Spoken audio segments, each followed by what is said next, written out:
Good afternoon. Thanks for being with us this afternoon. This is Veterans Day, so I hope that you've had a chance to pause and remember those who have served our United States in a variety of ways. I had a chance to go to the DeWitt Park ceremony that always happens on November 11th at 11 o'clock, and it's my father fought in World War II, and my uncle still goes every year. So Bob Nobles, who was a POW in World War II, so I saw him again this afternoon, or this morning at the service. So it's always nice to see him in his uniform there. So we are here to talk about Vietnam and different perspectives on Vietnam. We are not presuming that all perspectives will be shared today. It's just a great panel who will share some of their perspectives on the Vietnam War. I'm Rod Howe, if I didn't say that already, the director of the History Center.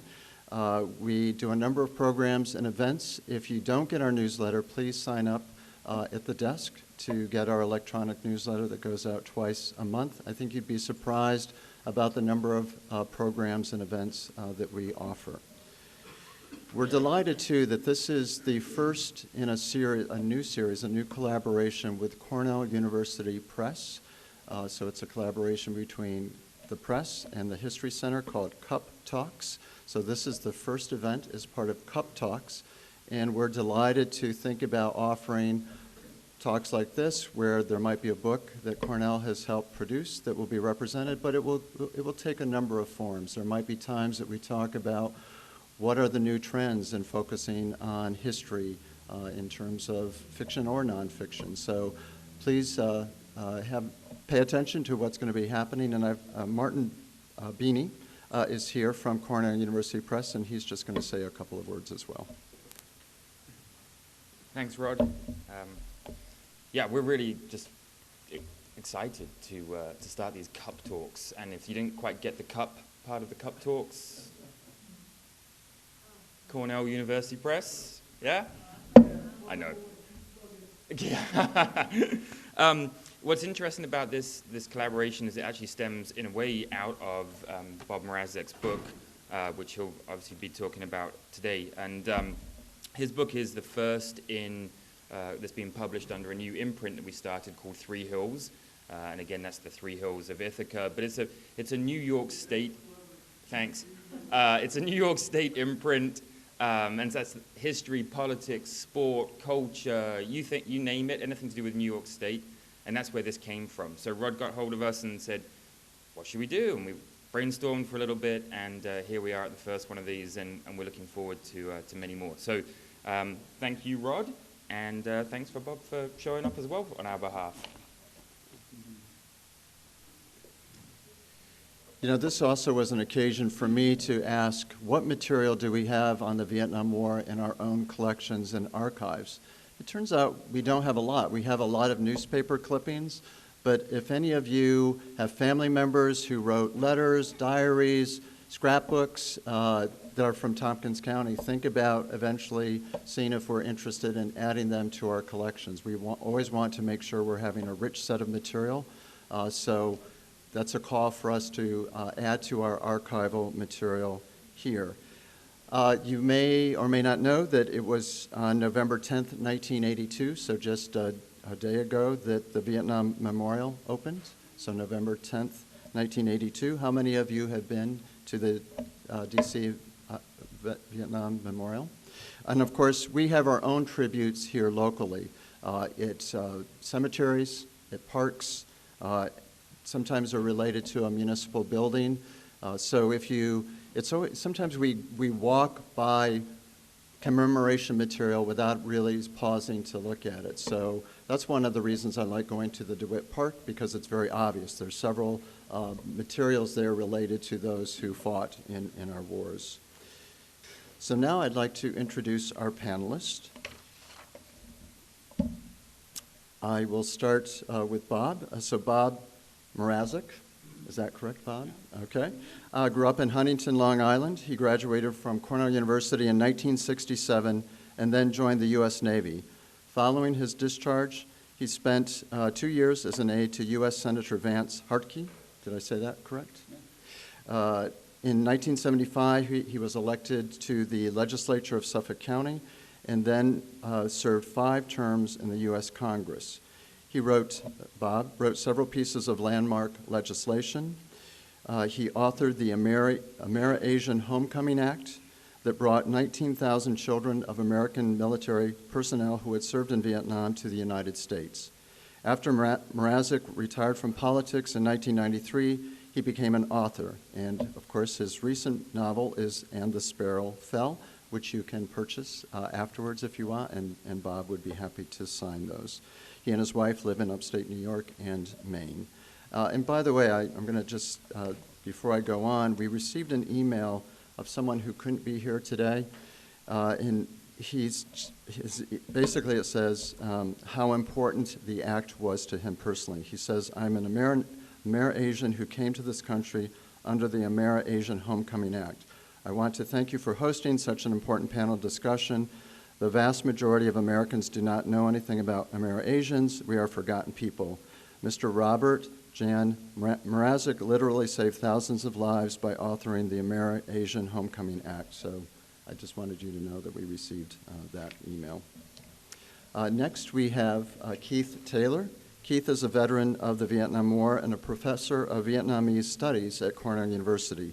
He has published several books and many articles about Vietnamese history and literature, including about the Vietnam War.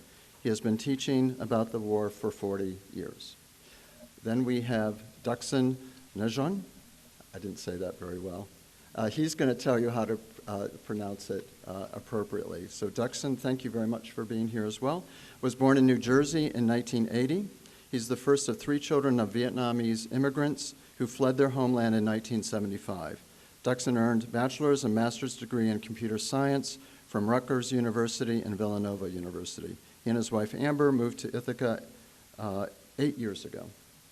Duxon is a software engineer at Grammatech, and he currently serves, he might be some of yours elected official, he currently serves as alderperson for Ward 2 in Ithaca. Does he have any constituents here? That's not a fair question. It doesn't matter.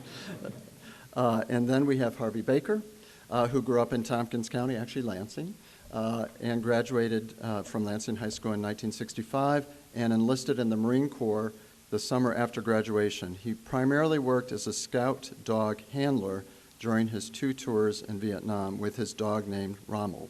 Harvey is a retired police officer and a retired industrial salesman.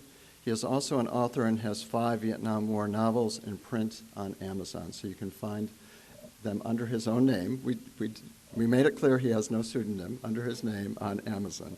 And Harvey is a father of 2 and a grandfather of 3 and currently lives in Groton. So I want to thank all 4 of you for being part of the panel today.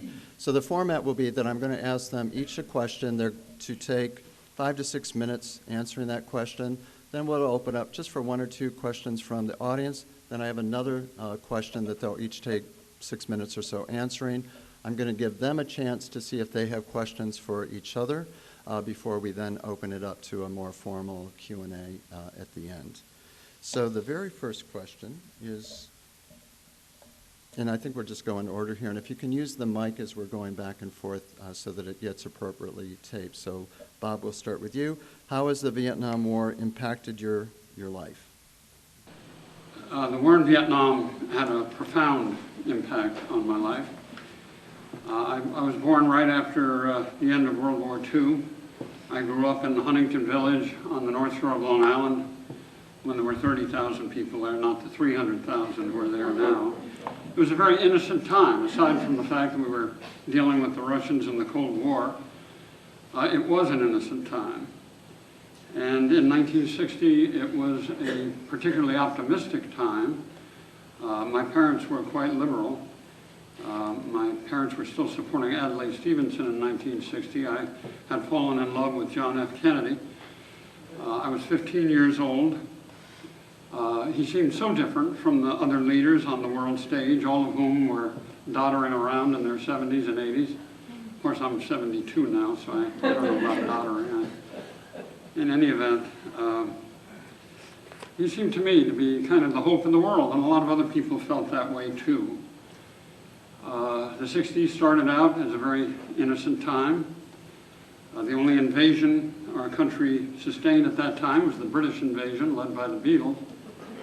And then President Kennedy was murdered in 1963, which started a chain of events which led to a dramatic buildup in Vietnam of American forces and ultimately our defeat during the war in Vietnam. I volunteered for that war. I come from a military family. My father was in the OSS. He parachuted into Czechoslovakia in 1944 to help organize the resistance against the Germans. My uncles all fought in the war. I revered them.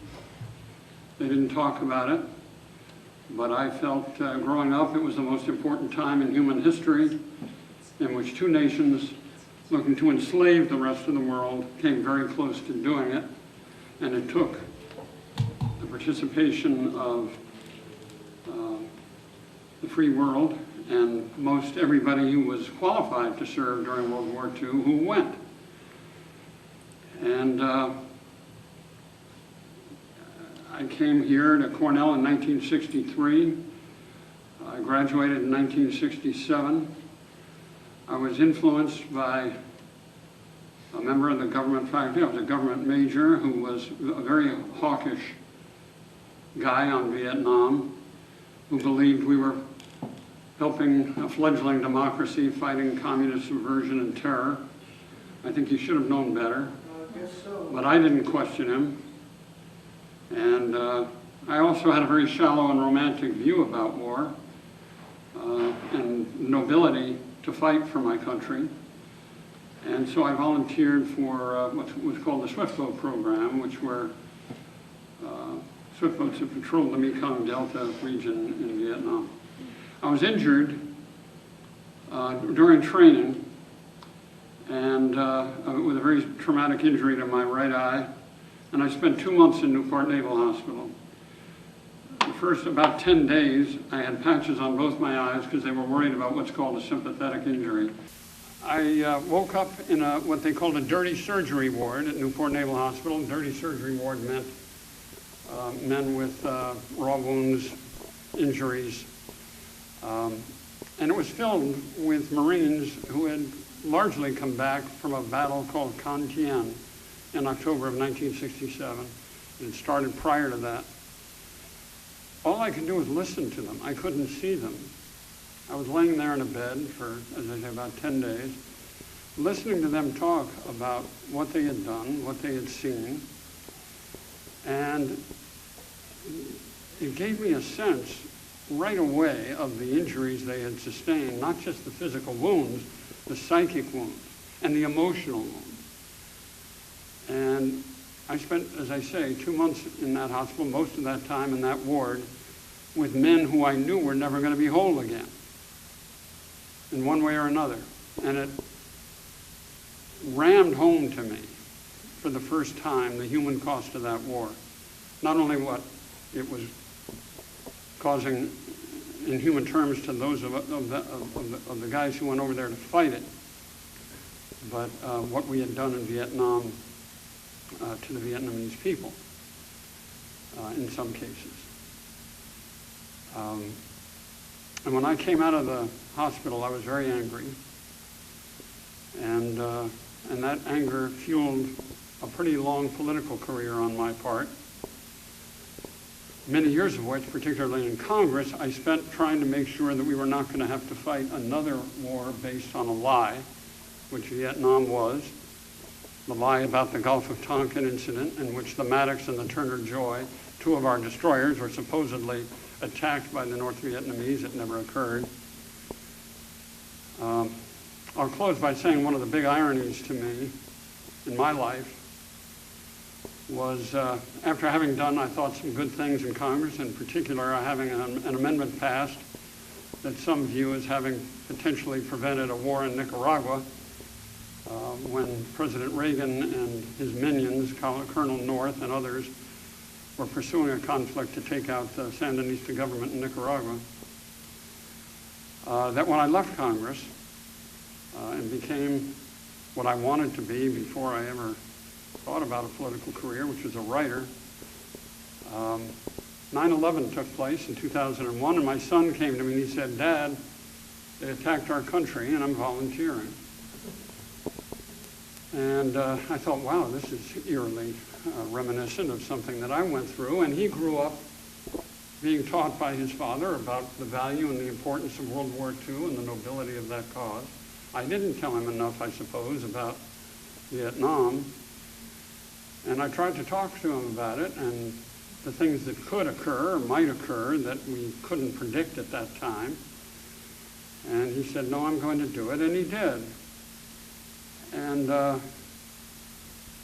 he spent 15 months in Iraq with a unit that took among the highest fatalities of any brigade combat team during the Iraq War in a place near Karbala, a forward operating base, and saw many bad things over there, which changed his life in a profound way.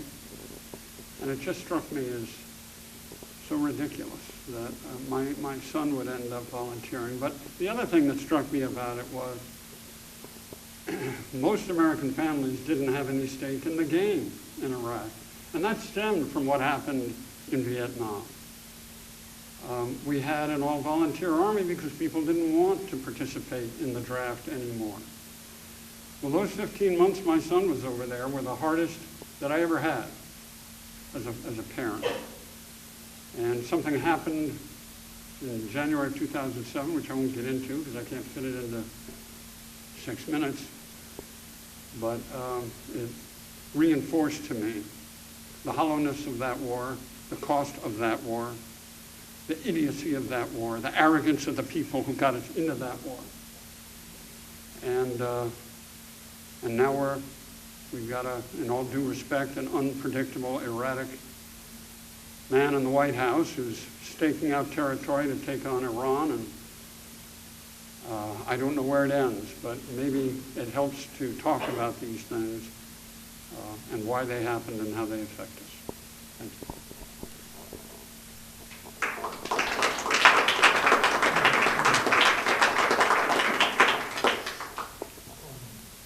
I graduated from university in 1968, and at that time I had no interest in Asia. I had no interest in Vietnam or going there particularly, but as you know, that was a year where we lost a lot of people in Vietnam, and the draft quotas were very high, and a lot of us who graduated from university who had student deferments, we suddenly lost them. Within 2 weeks of getting my BA, I got my draft notice. I became what sociologists of the war call a reluctant volunteer. Instead of just being drafted, I decided to enlist, and I thought I could choose my branch and have some, however ephemeral, control over where my life was going. But nevertheless, what happened is I spent a year in military language school learning Vietnamese before I was sent over there. So I was not a typical GI in the sense that I knew Vietnamese. I could understand pretty much what the people were saying in that country, and I could make myself understood to them as well. That really changed my life. I don't have any particular love for Vietnam or the people, but I really learned to enjoy and to like and to be very much attached to the language. Seems to be a very academic thing to say, but that's after going through decades of working on Vietnam, that's what I ended up doing, is researching about Vietnam, studying it, writing about it, teaching about it. I went back to Vietnam for the first time in 1986 after the war, and since then have gone back frequently, often at least once a year. For 2 years I lived in Vietnam continuously in the early 90s, doing research. And I've gotten to know Vietnam in a way that it seems that most Americans that I talk about the war with did not. That is, to see the war through conversations with people in the country, both North and South. And I think that has really changed it made me see the war in a very different way from what most Americans see it. So the first point is, yes, the war definitely turned my life in a direction I never anticipated, and I'm still stuck, basically stuck in Vietnam because I'm too old to change my career now.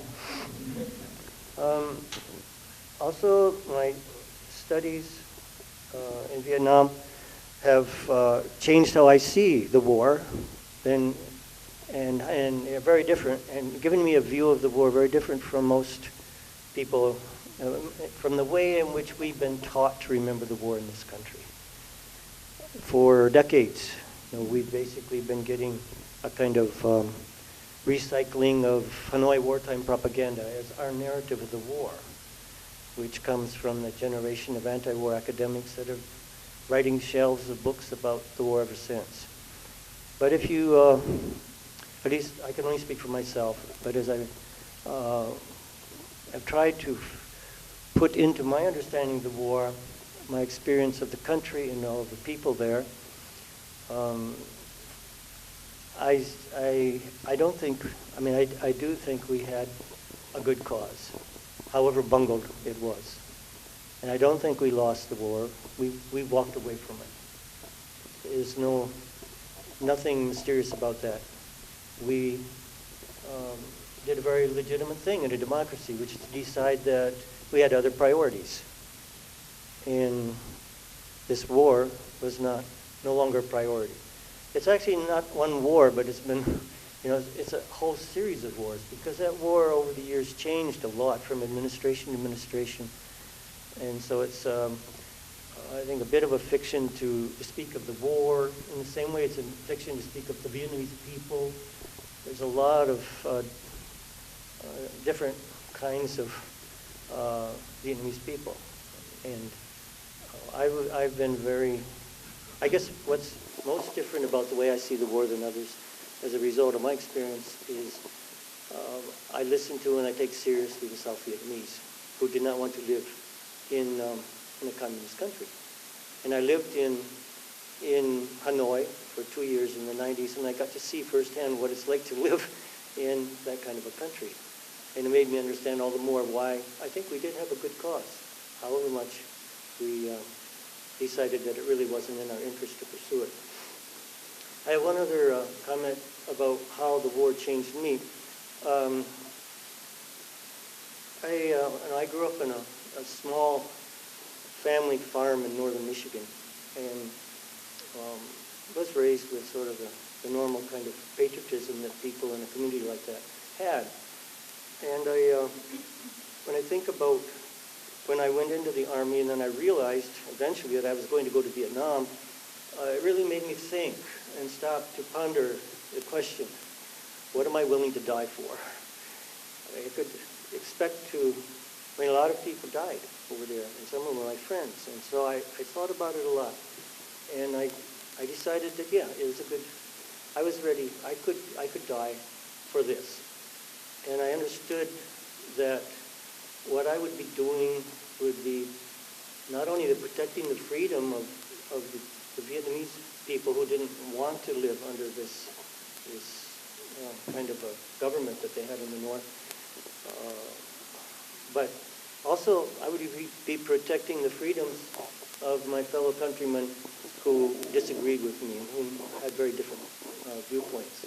That was a hard lesson to understand.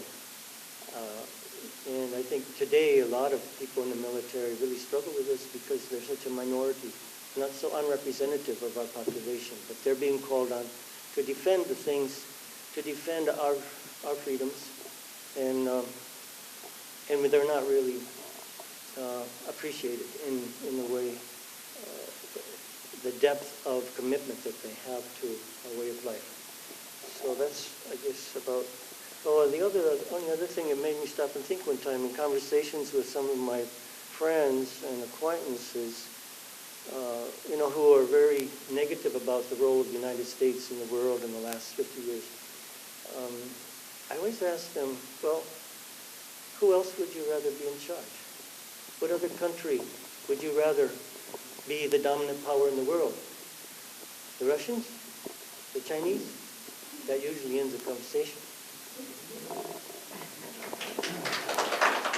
My name's Duxon Nguyen, or Nguyen, really, but it's kind of hard to get people to pronounce it right. So most Vietnamese Americans just tell people Nguyen, and it made for a good.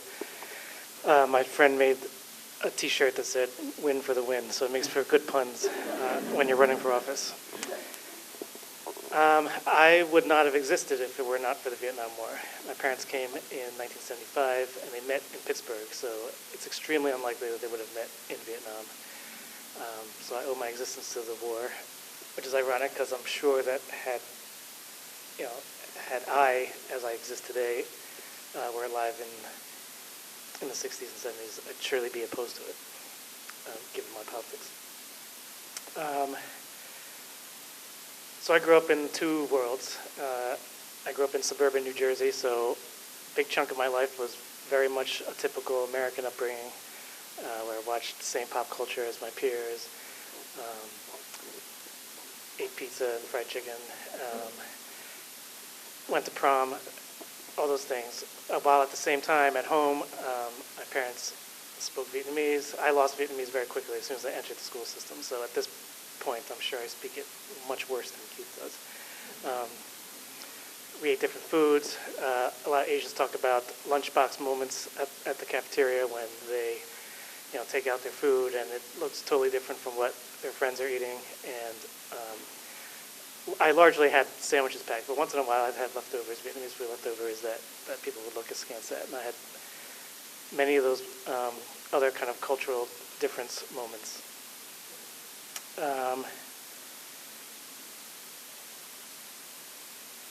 And then there are a lot of kind of cultural expectation differences that I grew up with compared to my peers with regard to deference to elders or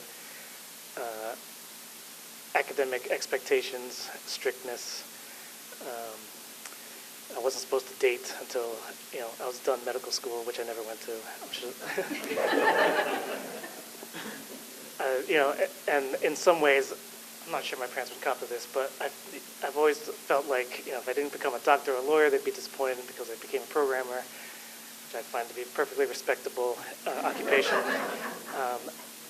That they always felt like, you didn't quite meet your full potential. They were, however, extremely surprised that this introverted nerd ran for office in upstate New York. Ithaca is, of course, very progressive, but nonetheless, like, fairly rural area compared to the Philadelphia suburbs that we grew up in. And so I think that has kind of changed their perception of what success is, and that even as an immigrant, I've integrated well into American culture and community.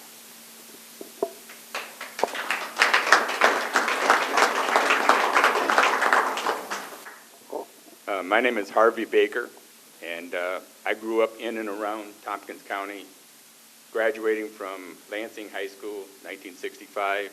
I was 17.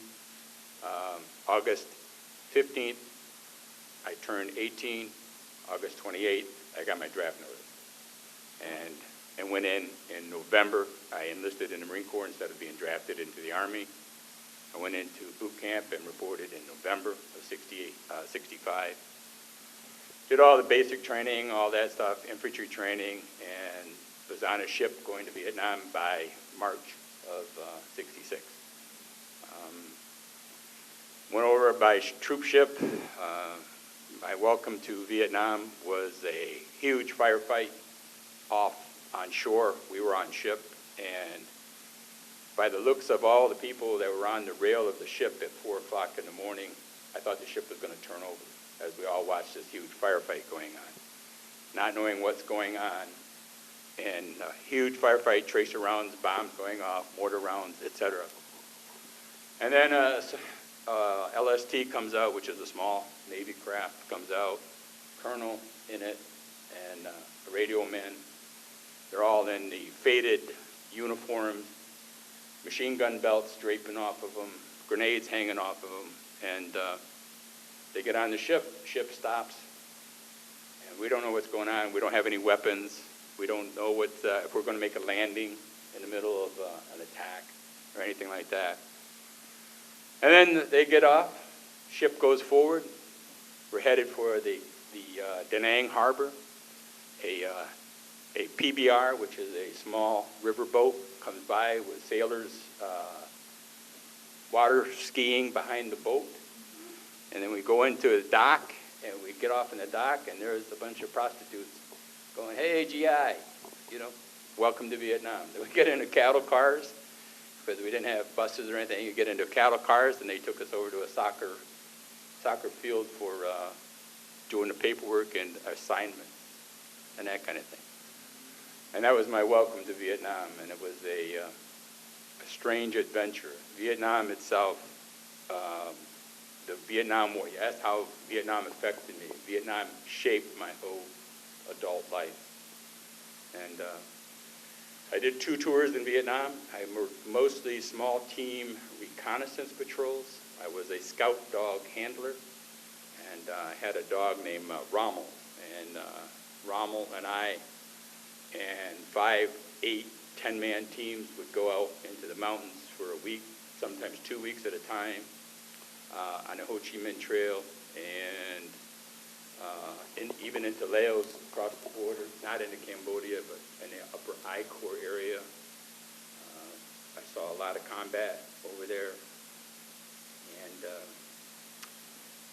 after my second tour, after the Tet Offensive, I missed my plane. I was in Hue for the Battle of Hue. It's still going on.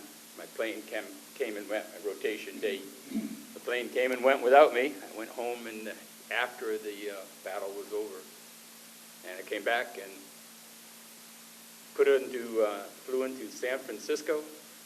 Got off the plane, and they were saying there's a sniper alert, and suggesting everybody run from the plane into the terminal because protesters were shooting at returning military personnel from Vietnam. Got into their processing at Treasure Island for Marine Corps, and then we got onto a civilian plane to go back to wherever we were going. Got on a plane, 17-year-old girl sat down next to me. You know, I'm only, I think I'm 20 at that point, you know. And I thought, wow, how lucky can you be, right? Because I haven't seen a white woman or a round-eyed woman in a long, long time. That was the terminology, round-eyed woman. And she just immediately started attacking me, calling me a baby killer, calling me a murderer, that I murdered children, that I murdered old women, all this stuff. I had no clue what was going on, because this is early. This is 66, 67, and 68 when I was in Vietnam. And finally, a guy in the back comes forward. He says, "Can I exchange seats with you, young lady, because you're disturbing the whole plane," because she's screaming at this point at me. And he comes and he sits down, and he's a Korean War veteran. And he said, "You don't know what's going on, do you?" And I said, "I don't have a clue." And my blood pressure is going right through the roof. And he's fill me in on the protests that are going on and so on. My parents, all my uncles served in the military. My dad was in the Army for 14 years. Watched John Wayne movies, all the war movies that you could watch back in the day. And that was what it was back in 1965. So when I got home, I got out of the Marine Corps. I was in the Marine Corps. I could have gone back a third time if I had accepted an officer candidate school. They were looking for more platoon leaders over in Vietnam. I just didn't think my chances were good on a third tour. The police departments in the United States were recruiting Vietnam veterans because at the time, there was a lot of people in authority who thought there was going to be a revolution in this country. And so they wanted combat-trained military people for police departments. I was recruited by 3 different police departments, and I was with New York State Police was $5,800 a year then, and you had to live in a barracks for a year. Baltimore Police was $9,400 a year, and Washington, D.C. Police was $10,000 a year. So I went with Washington, D.C. Police Department, $10,000 a year. And then it was war protest after war protest, after war protest, after war protest.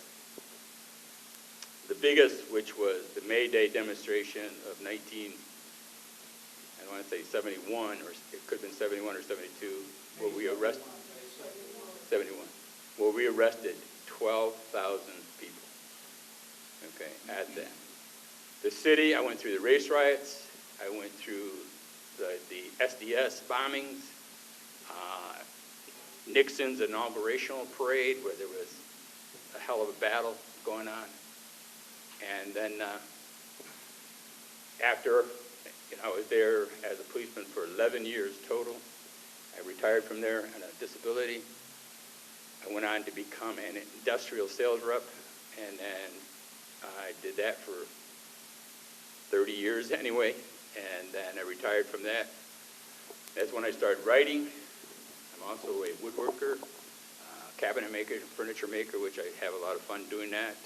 And when you ask how Vietnam affected me, it changed my whole adult life. It is what I am. I'm very much a veterans advocate. I fight for veterans' rights as much as I can and as often as I can, and I'm not afraid to say that.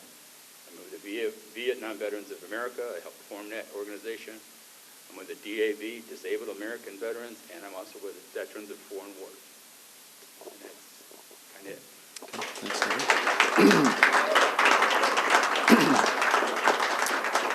Just to break it up a little bit, I want to see if any of the panelists have a question for one of the other panelists, and then we'll go on to another question.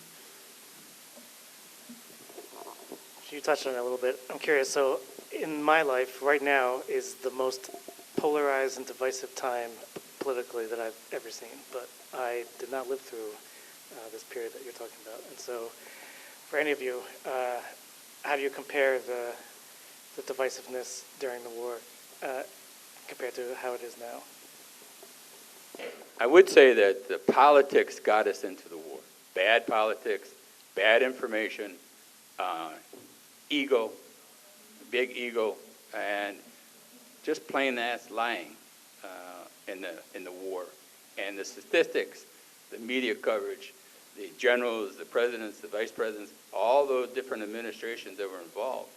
And so we had that aspect of it, then we had the student protest, that aspect of it, which is a huge division, okay, in that. And it's in that it is similar, the divide amongst the people and the government. And so Keith or Bob, do you want to respond? I think we do want to keep it to the Vietnam War, but I think that's a great question. Either of you want to respond?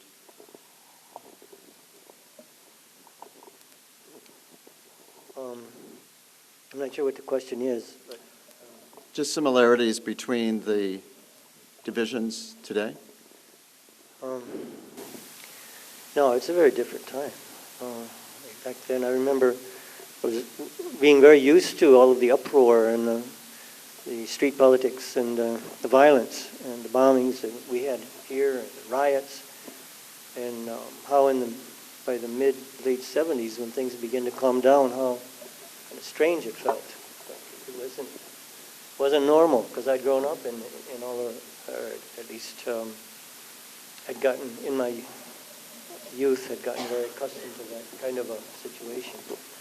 But yeah, I first really began to see the war as a serious thing during the Tet Offensive, when I was working at the headquarters of the American Red Cross during I had a night job there to pay my way through school, and my job was to rewrite these messages that came from the Red Cross people in the hospitals in the Far East where our wounded were, and rewrite them to be sent to the local Red Cross chapters to be given to the families, because there were certain wounds we weren't allowed to mention, and certain things had to be said in a certain way, and the way it came from the hospital, it couldn't be sent to the families. So that was my job. And then usually I could do that kind of work and then take it easy for most of the night, sometimes just stretch out on a desk and sleep. But when the Tet Offensive came, we were just snowed we were drowning in these messages, and we'd work all night long and still not get to the end of it. And that, it's strange to say, but the war had been going on already for quite a few years, and still, that was probably the first time that I stopped and really thought that this is a really serious thing when all of these messages were coming through. Bob, do you want to add anything? Just briefly, today I think the conflicts are entirely different than they were during the Vietnam War. Today it's across the divides, the racial divide, the socioeconomic divide, who our society is going to provide support for. Is it going to be the corporate elite? Is it going to be people in need? I mean, there's a vast gulf. And there are very few pragmatists left in leadership positions. Most of them are very ideological, do not want to compromise, detest one another on the opposite side. And Vietnam was different in the sense, to me at least, in my opinion, it was a war that never should have been fought. My father was in the OSS, as I mentioned, when for a while he was in the China-Burma-India theater with an OSS agent who worked with Ho Chi Minh and who came back from his work with Ho Chi Minh and said, this man is a nationalist. He's not a tool of the Chinese. The Vietnamese have been fighting the Chinese for 1,000 years. He's the George Washington of his country. Think of the reverse, with the French being the British in the Revolutionary War. We weren't supporting a democracy there. We were supporting a brutal dictatorship. And the best and the brightest, all you have to do is read David Halversam's book about the arrogance that got us into that war. So we ended up losing 58,000 brave Americans. We sold a lot of the country with Agent Orange. We claim to have killed more than 3 million Vietnamese. For what? For nothing, in my view. I'm sorry. So we're going to go through one more round of questions and then open it up for dialogue with the audience. This is a huge question, so you're really going to have to decide which part of the question you want to address. In fact, that last question that Duxon asked started to get at this. From your perspective, how did the war change our nation? So you're probably going to have to focus on one of these, politically, socially, and culturally. Well, that's quite a question, really. Culturally, I think the whole era of the Vietnam War was the culture in the United States changed, perhaps the world changed. It became a hip generation, the drugs, the marijuana, LSD, experimenting, a cultural revolution from... What? Well, you can talk about them, you can say the white feminist. Yeah, it spawned a whole bunch of movements, the white feminist movement. Civil rights was definitely in the forefront. But culturally, it woke up university students across this country who voiced their opinion, good or bad. And it was, in some cases, misguided. In other cases, they were spot on. But there was a lot in that cultural part of it that is still here today. You know, that made a permanent change in culture as we older folks remember from when we were younger. Politically, I think it created a big divide in the politicians and between liberal, between Republicans, and certainly between the people who are neither. The independent people, which I am myself an independent, because I can't stand what Nixon did to us ending the war and what Johnson did to us to get us into the war. And so I have a political viewpoint as far as what I would vote for and who I would vote for, depending on the politics, which the Vietnam War helped me to form that opinion. I'm less qualified to talk about like the political ramifications of the war, and so I'll focus on just the Vietnamese culture that is, like most immigrant groups that have come here, have become mainstream in the U.S. I think it's from difference of when I was a kid eating Vietnamese food in my at home compared to now when pho and banh mi is is trendy and mainstream, I think is amazing. And the awareness of Lunar New Year, just the general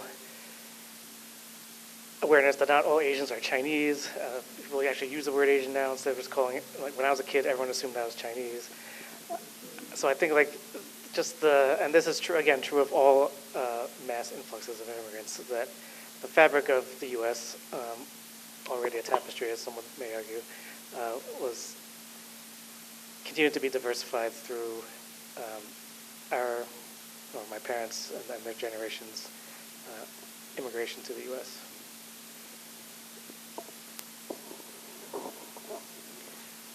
In the early 60s, when I was going to school, we were very idealistic.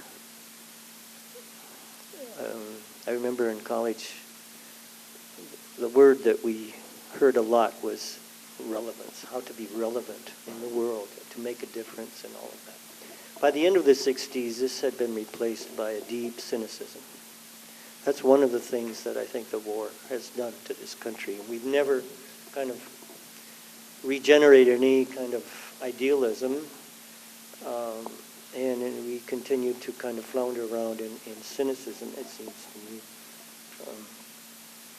Our public discussions now are obsessed with this very toxic kind of partisanship, and we can't imagine how to even talk with people who have ideas different from us. It was so different, you know. When I went to college, we had different opinions. There were people who had, students, but we had a lot of discussions, hanging around the dorm, yakking, disagreeing. It's hard to imagine this happening now. Another important thing that happened is the end of the draft. I think the all-volunteer Army has disconnected our people from our government in a very fundamental way. And it's, part of the reason why the anti-war movement even existed was because of the draft. And when we went to the lottery in 1970-71, the steam really came out of the anti-war movement. I regret that all three presidents from my generation were draft dodgers. To me, it's an indication of where our country's gone over the last half century. I think a lesson of the war a lot of people don't understand is that it shows that democracy works. More or less. Democracy led to this country abandoning that war. When the anti-war movement gained a majority in Congress, that's when the war came to an end.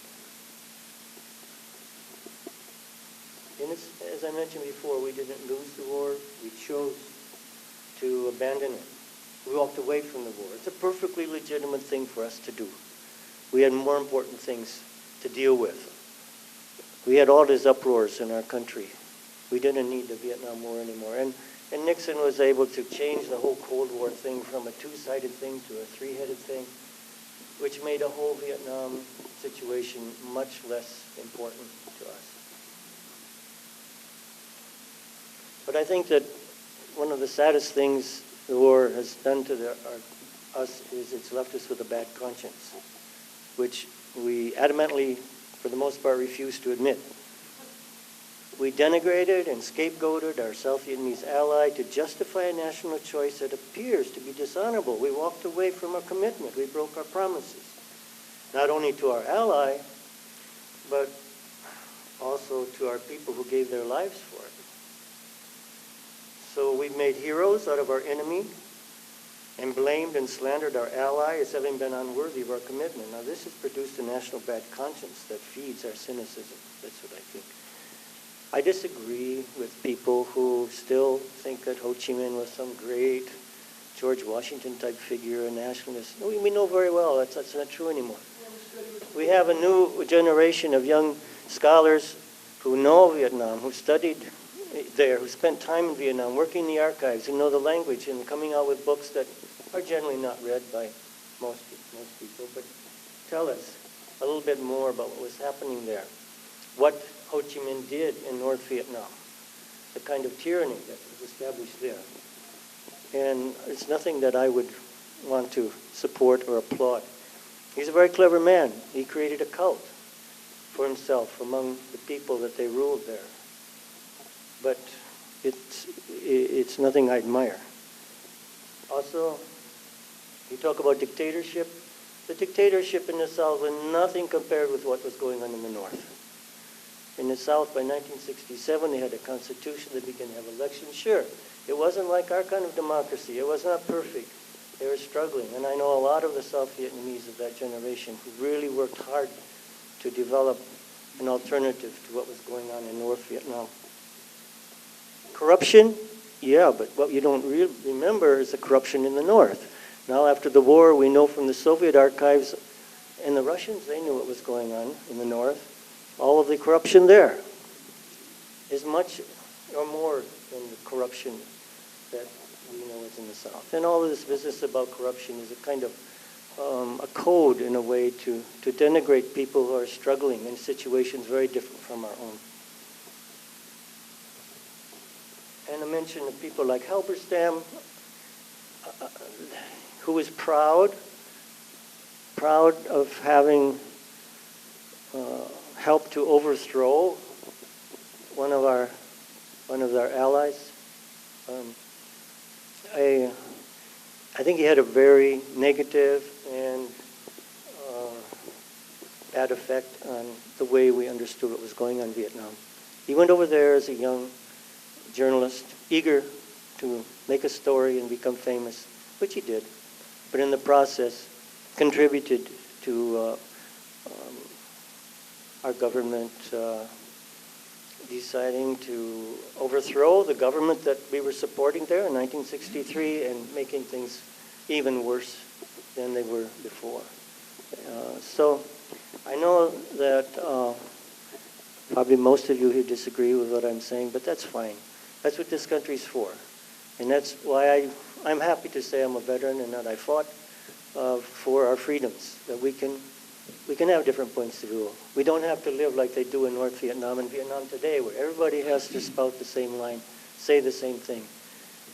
But at least we have a chance here, an occasion like this, and I'm very grateful for this opportunity to just have a chance to say what I think.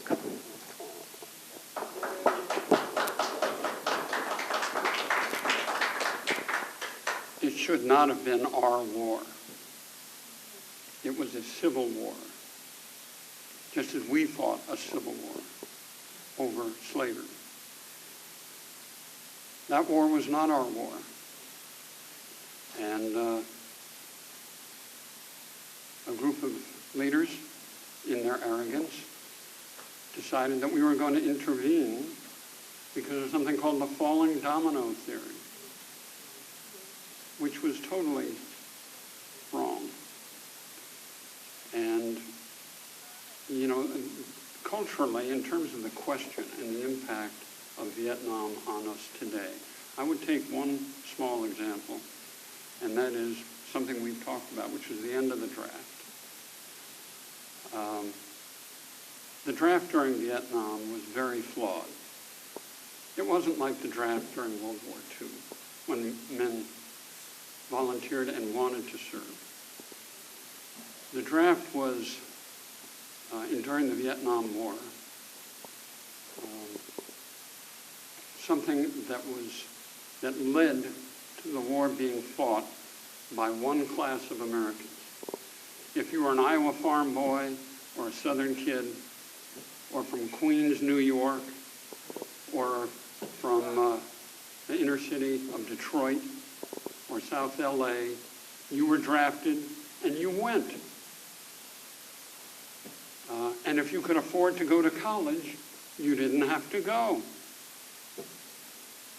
It was only when General Lewis Hershey eliminated the grad school deferment that things really heated up on the campus, because kids knew they might have to go. And they didn't want to go because by then they understood that the war was not one necessarily worth fighting. And there were three groups of people of our generation, the old guys here anyway, those who went, those who opposed the war, and those who stood on the sidelines and watched. They didn't want to fight against it, which was an honorable thing to do. They simply didn't want to go. And 75% of the kids of draft age of our generation found a way to avoid service or to evade service, which is fine. But it changed our society. And it led ultimately to another war built on a lie in Iraq, which was not our war either. And in my view, if Saddam Hussein was still there, there never would have been any ISIS. Iran would have been contained. Yes, he was a brutal dictator. There are brutal dictators all over the world. What about our allies, the Saudis? I mean, it's a world today, particularly when it comes to military families. Why would you want your son or daughter to be serving today when they can be sent to fight in a war that has no moral foundation? I remember the call that I got in January of 2007 from my son at 3 o'clock in the morning. It was the first time he had called me. And he said, "Dad, you're going to read about this in the New York Times. But 4 of our guys were killed last night. And the story they're putting out is they were killed in a firefight." Well, they weren't. They were kidnapped, they were tortured, and they were murdered. He said, "The reason I'm calling, Dad, is that one of them, who was a great kid, lived in Homer, New York. And I was hoping you would call his father and say to him, we all really loved Sean. He was a great kid. He had a wonderful sense of humor. He was a great guy to have in our unit. And the toughest thing I've done in a long time is call that young man's father, who had by then heard that his son was dead, but hadn't been told he was killed in a firefight. And he was speaking to me in a monotone, in shock, obviously, and saying, well, President Bush has sent me a telegram, and he's going to be sending me a flag, and I've got a telegram from Senator Schumer, and I have a telegram from Senator Clinton. And I was thinking to myself, you poor guy, you've lost your son. You're going to have a few telegrams and a flag. And for what? What did he die for? What did the war in Iraq accomplish? That is a legacy, in my view, of Vietnam.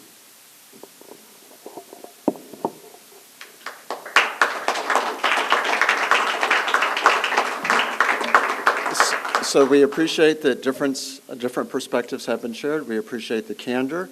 We do want to open up for questions. We do want you to keep your questions to Vietnam. And we're only going to take, because we're hoping a lot of you will have questions, you just get one question.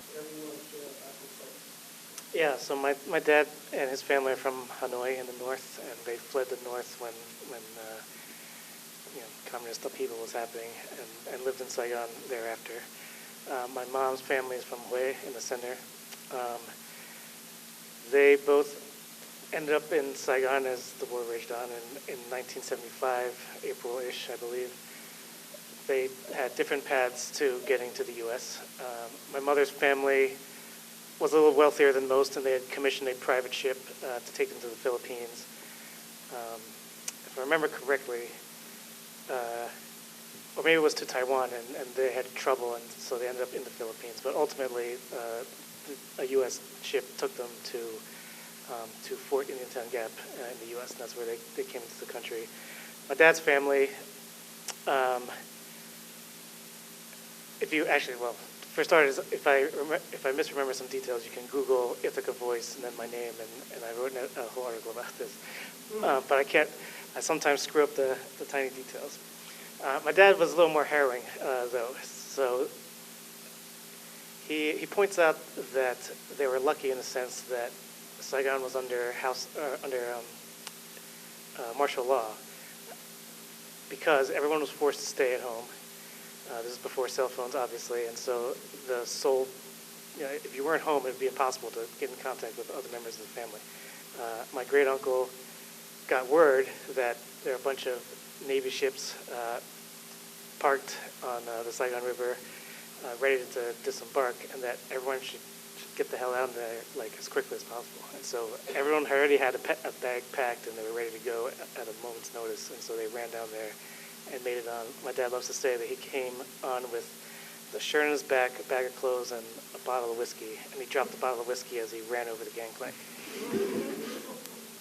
And they, I forget exactly the path to which islands they traveled to, but my dad in Vietnam had worked with an American in a glass factory, and so when the family was trying to choose where to go, and they were lucky to have this choice, most of his family ended up in Canada because basically the Canadian government gave them more incentive to do so. If you had college degrees, you got more resources to start a new life there. My dad, however, had this connection, and priority number one was to find work and be able to make a living. And so because there was this job connection in Pittsburgh, that's where how he ended up there. He ended up going to University of Pittsburgh to get his master's in electrical engineering, and then met my mom at a Lunar New Year event outside the city, and the rest is history. When North Korea invaded South Korea, there was a vote in the United Nations, and all of the countries but Russia voted to go in and help the South Koreans. How many nations helped in South Vietnam? Very few. The Australians, South Koreans. New Zealand, Australia, Thailand, Philippines, It was not exactly a United Nations effort to help the South Vietnamese. And I don't believe we could have won that war any more than the French, with all of their complete domination, could win that war. In our arrogance, we believed we could. Well, we put 500,000 troops on the ground in Vietnam, and General Westmoreland asked for more. He didn't have enough. When was enough going to be enough? The North Vietnamese were not going to give up. The South Vietnamese collapsed pretty quickly when we tried to provide support, but not American personnel. We left them with a huge amount of material and all of the training that they could have. But as soon as we pulled out, that army, for a number of different reasons, could not support itself, could not win. They ran. Many divisions ran. And that's unfortunate. We've seen it before. We saw it in Iraq. They took their uniforms off and they ran. In any event, I don't believe we could have won the war. If we were going to be able to win the war, it would have been using weapons of mass destruction to defeat them. And I don't think that was part of the noble idea that we have as Americans of how you fight a war. Well, I'm pretty persuaded that the way the war ended really depended upon the fact that after 1973, the South Vietnamese no longer had an ally. We'd bailed out. And by the time that the North invaded with their full force 2 years later, they were on a starvation diet. They didn't have enough ammunition. They didn't have petrol.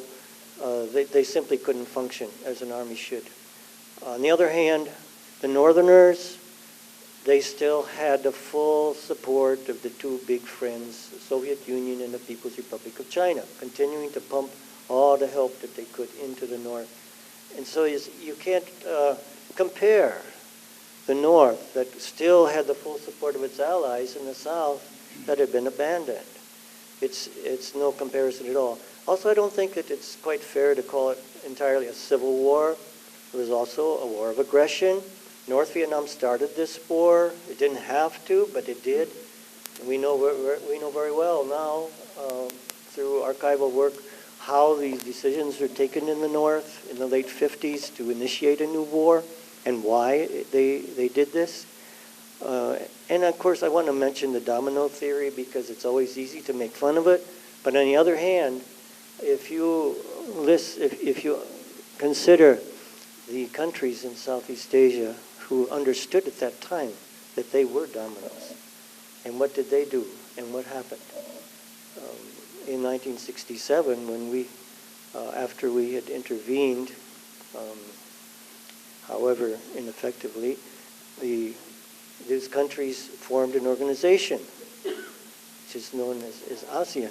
And it was an organization of the countries in that region who did not want communism to spread, knew the threat, and supported the United States in its policies there.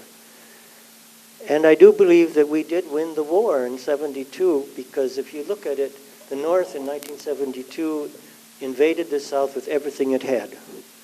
A three-prong attack across the DMZ, across from Laos, across from Cambodia. And this fighting went on for the better part of 5-6 months. By then we had no ground troops left there to speak of. We were only assisting the South with logistics, with intelligence, and with air power. And the South Vietnamese bore the brunt of this. Everything the North had committed, even its reserves, to this operation. And the South Vietnamese fought them off, defeated them.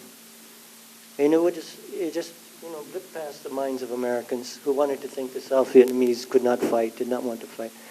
If you look at those battles in 1972, they were fighting. And why? What were they fighting for? They were fighting for their freedom from what was going on in the North. They knew what was going on in the North. And they didn't want that. And I don't have any sense of shame or regret that, however ineffectively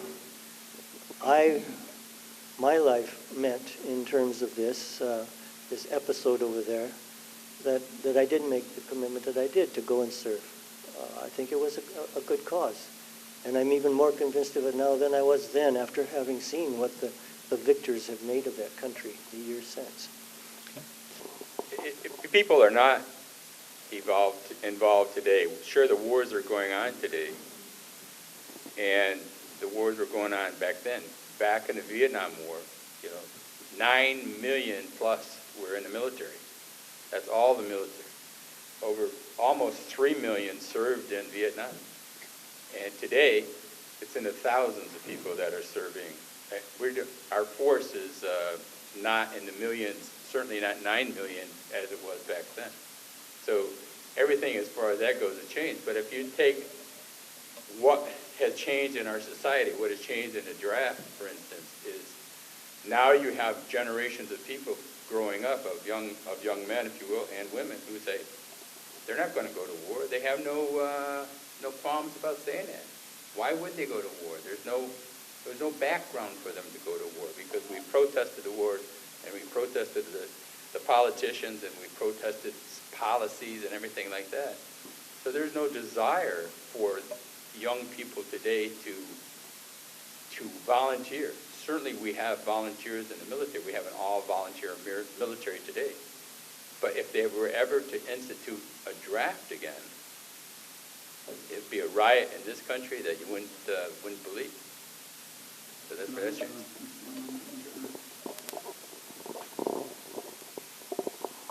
I believe the antidote to how our society was corrupted by Vietnam and wars since is universal service.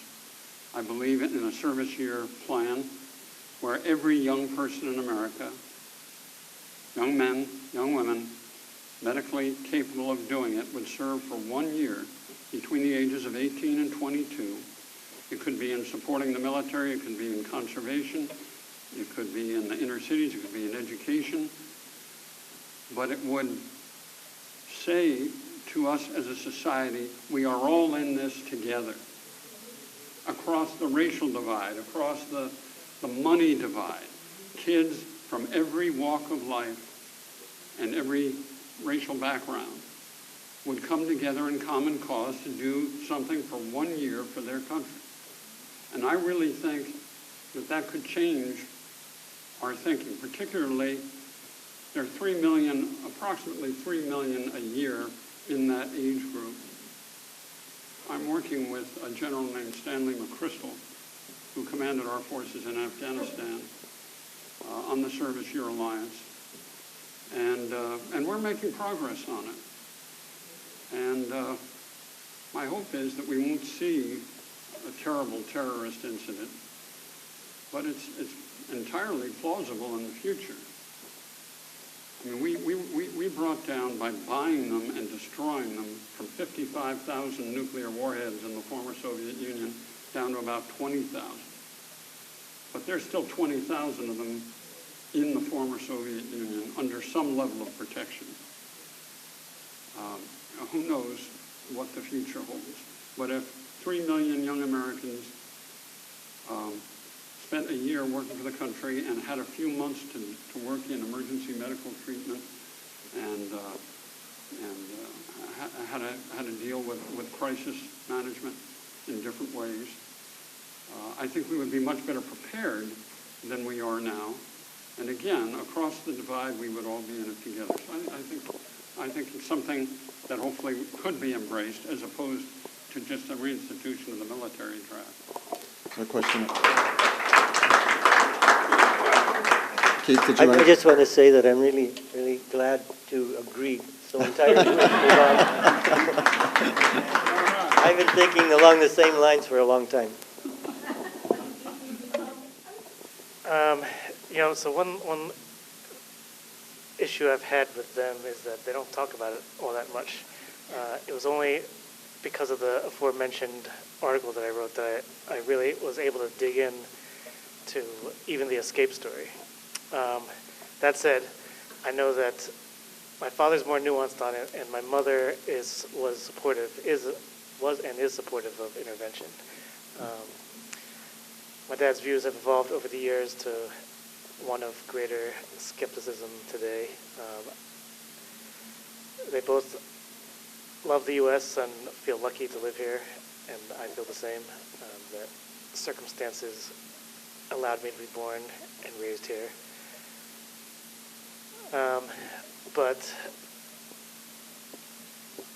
So my mother's more of the traditional Vietnamese old guard, who's a little more conservative, mostly because, and conservative in terms of supporting like the Republican Party, for example, which was seen as more explicitly anti-communist. My father's a lot more liberal and has significantly more mixed feelings about the role of the U.S. in that war. I like to just say that in war, it's not pretty. There is no good war. There is no clean war. Okay? So when you have whoever that was that made that statement, I've read that statement many times. I can't tell you who said it. But to break a war down into individual sentences in individual paragraphs or even individual stories, a war is much bigger, much larger than that, with many political and cultural effects to it. So to take it in that language that you're talking about and the media coverage and break it down into sentences, you can't do it because it's much bigger than that. Well, there's just one thing that always strikes me.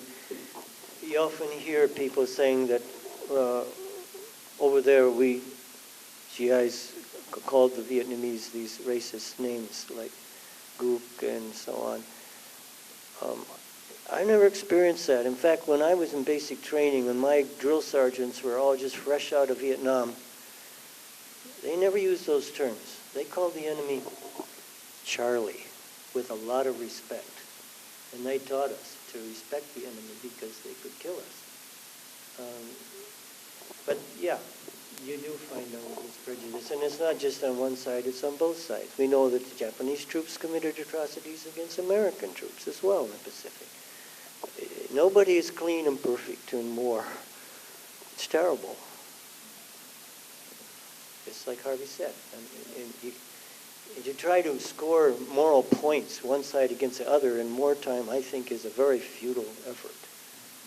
Anyone else? Harvey, you want to? You know, when you talk about the names and the word gook has come up, and if you're a fighting man, now there's a lot of guys, a lot of Americans went over there, men and women went over there, but not all of them fought the war. A lot of them were in support positions in the war, etc. So, but when you take your enemy, do you want to go call him Bob or Dave or Dan or Shelley or Shirley, or do you want to call him that, or do you want to call him the dehumanizing person that you're going to shoot, okay, and that you're going to kill? And so the word gook came up, slant-eyed came up, slopes came up, and I'm sure they had all kinds of bad names for us as well, okay? But that's just a name, you know. It has nothing to do, truthfully, with racism. You had to put the enemy that you were going to kill, you had to make that a non-person in order to do that day after day for somebody who was in combat. I was in combat almost my full 26 months in Vietnam. You know, almost. I missed my plane home because I was in the Battle of Hue on my second tour. And you couldn't go around and say, hey, Bob, hey, Win, you know, how you doing, buddy? But you could treat the guys that worked with you. I worked with PRU units, Provincial Recon units, Vietnamese. Great people. The Vietnamese people were great people. The ones in the South. The ones in the North, they just wanted to kill us. You know, I'm sure they had all kinds of bad names for us as well. That's just part of dehumanizing your enemy. You have a question, and then we'll take one back there. Oh, okay, just real sorry. quick, like from the post-war immigrant perspective, I'm fascinated by the effect of kind of the societal guilt over the war and America's acceptance of Vietnamese immigrants. My parents have never spoken about any significant prejudice or racial issues, and certainly I, growing up, had some jokes thrown at me, but for the most part, I felt that the model minority stereotype, while harmful in some ways, usually benefited me, you know, for better or worse. But I'm curious about whether that's inherent or was birthed out of this collective guilt from that war. And a friend of mine who recently left Ithaca College wrote a book that I'm going through right now called Becoming Refugee American that dives into this a little bit by Phuong Nguyen, and I'm going to check it out. What you're describing is certainly true for some units, but it's not. I wouldn't generalize. There were all kinds of different units, different attitudes, different skills. There were a lot of units with almost all Buddhists. There were a lot of good Buddhist officers, and a lot of Catholics served in the ranks. Your experience, represents what you saw, and that's true. I know that there were such things as that, but it isn't. I don't think you can generalize. It was much more of a diverse situation than that. And as far as the South Vietnamese attitude toward the war, again, it was very diverse, and that's what we were fighting for. In the North, they weren't allowed to have any diversity of opinion about what was going on. They were told what to think, but in the South, you had all kinds of things going on. You could publish, even things were being published in newspapers and journals that were essentially pro-communist, because there was this kind of freedom, which is the whole point. In the North, they taught their children to hate the enemy. They taught their children the Southerners were lackeys and puppets, and the Americans were like demons, and you should hate them and want to kill them. In the South, they hardly ever taught their children about the war. They wanted them to have the freedom to think things through for themselves, and this was, in some ways, in some people's minds, it was a handicap that they And yet, on the other hand, that was the whole point of what they were fighting for, to have that kind of freedom. But, yeah, I mean, it wasn't perfect. There was a lot of, in the kind of situation you described, it's not equitable in a sense, and there's a lot of, and that's true even in our own society. One of the themes that I tried to explore in my book is how faith can be utilized to wage war. You know, I was raised a Methodist, and I've studied the Bible and the New Testament and the message of Jesus Christ. And it's hard for me to imagine how a person of faith following the message of Jesus Christ would find the message that says, I'm going to kill an enemy. There are, in my view, just wars. World War II to me was a just war. But people who opposed the war in Vietnam, some of them did it on religious grounds. I had a good friend in high school who was an inspiration for one of the characters in my book, who was a religious Christian, who had earned conscientious objector status, and he rejected it because he wanted to put his body on the line against the war, and he spent 3.5 years in a federal prison for his beliefs. You had General Westmoreland come back and say, this is Christ's war, we're fighting in Vietnam. Well, I think that's a bit of a reach. Christ said, blessed are the meek, blessed are the peacemakers.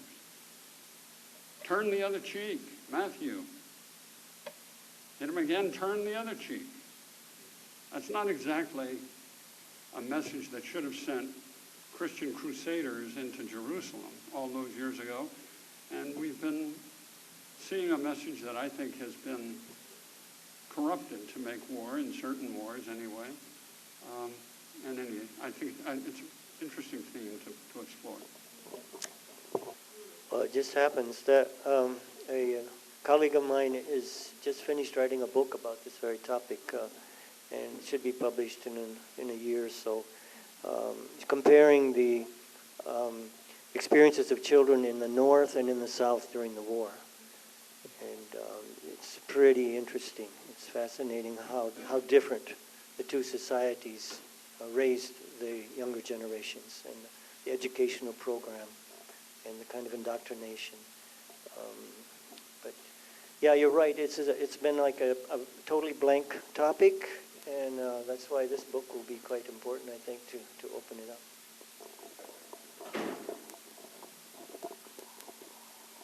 I'd just like to say children in Vietnam were used, okay? They were used by the North Vietnamese, by the Viet Cong, and they were used by the South Vietnamese government. American, we didn't use the children. We talked to the children. We wanted to get information out of the children, but we didn't torture them, we didn't use them, we didn't arm them.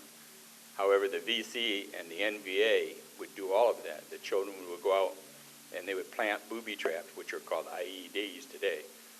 And they would do that kind of thing. So a kid might come up to you and be all smiley, and trust me, when you're out there, give you a prime example. We're on a long sweep through a valley, and you're out there, and here comes two kids with a case of Pepsi-Cola. You know, we're fighting. We've been fighting all day long. They come out with a case of Pepsi-Cola. You know, but you don't know that whether they have poisoned it, whether they put glass in the Pepsi, or whether they got a grenade on them to blow you up. And that's one of the weird things about the whole Vietnam War. There were so many stories like that where kids killed American soldiers, American Marines, and because they were used. Because what did they know? They didn't know anything. They were indoctrinated by the VC, by the NVA, by the communists. And that kind of thing happened. And there's many, many stories about that. But like I said, it happened to me.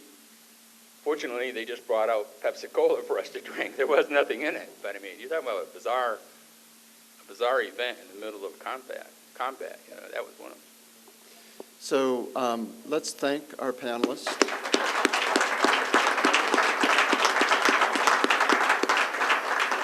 So thank you for being with us this afternoon.